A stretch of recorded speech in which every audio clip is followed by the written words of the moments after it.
تحریک انصاف کی ناتجربہ کار حکومت طاقت میں آنے کے بعد صوبے میں ہر طرح کے انتظامی، معاشی اور سیکیورٹی کے مسائل سے گھری ہوئی تھی جو پچھلی حکومتوں کے دور میں بدترین ہو چکے تھے۔ KPK میں امن و امان کی صورتحال انتہائی خوفناک تھی۔ صوبے میں جنگ کی فضا تھی اور بے پناہ قربانیاں دی جا چکی تھیں۔ دہشت گردی کا مرکزی حل خیبر پختونخوا تھا کیونکہ صوبے کے تقریباً تمام محکمے تباہ حال اور ناکام تھے اور سیاسی لوگوں کے زیر اثر تھے۔ ایسے میں عمران خان نے وہاں حکومت بنا کر ایک ایسا چیلنج قبول کیا جو اکثر لوگوں کے نزدیک سیاسی خودکشی تھی۔ تحریک انصاف کے 2013 کے منشور میں سب سے ضروری چیزوں میں سے ایک پولیس سیکیورٹی کی حالت اور کارکردگی بہتر بنانا تھی۔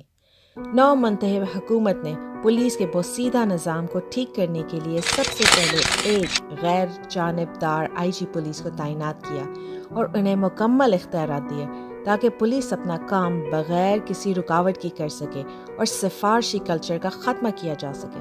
پولیس کو ڈی پولیٹیسائز کرنے کے لیے بھرتیاں صرف میرٹ پر NTS کے ذریعے کی گئیں، جس کی بدولت حکومتی ارکان نے پولیس کو اپنے مقاصد کے لیے استعمال کرنے اور سیاسی مخالفین کے خلاف پرچے کٹوانے کا رستہ خود بند کر دیا۔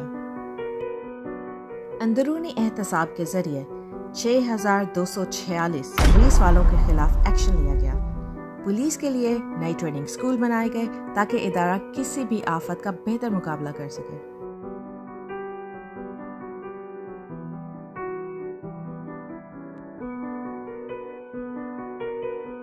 نئی پولیس فورسز بنائی گئی جس میں anti riot force, special combat unit, jaguar force, city patrol force اور counter terrorism department and force کو اپ گریڈ کیا گیا۔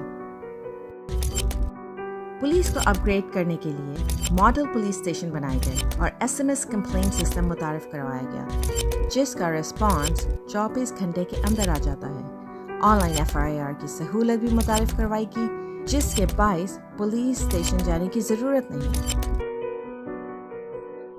پولیس کو ہائی ٹیک کرنے کے لیے tenant information system, ID verification system, vehicle verification system, criminal record verification system, geo tagging اور SOS alert service متعارف کروائی گئی۔ جنوری 2016 میں پولیس اسسٹنس لائن کے 26 مراکز صوبے بھر میں قائم کیے گئے جن کے ذریعے 4 لاکھ سے زائد شہریوں نے ان سہولتوں سے فائدہ اٹھایا ہے۔ ان سہولتوں میں theft reporting, lost item reporting, extortion reporting, child lost and found, TIF form and rental agreement reporting, police security clearance certificate, police character certificate, CNIC verification, vehicle verification, legal advice, women counter, traffic license and excise document attestation۔ Police کا نظام بہتر کرنے سے جرائم کی تعداد میں واضح کمی آئی ہے۔ صوبہ خیبر پختونخوا میں 70 سال سے جاری مسائل کو کافی حد تک قابو کیا گیا ہے اور ابھی مزید گنجائش ہے، مگر یہ بات پورے وثوق سے کہی جا سکتی ہے کہ خیبر پختونخوا اب پاکستان کے دوسرے صوبوں کے لیے ایک مثالی صوبہ بن چکا ہے۔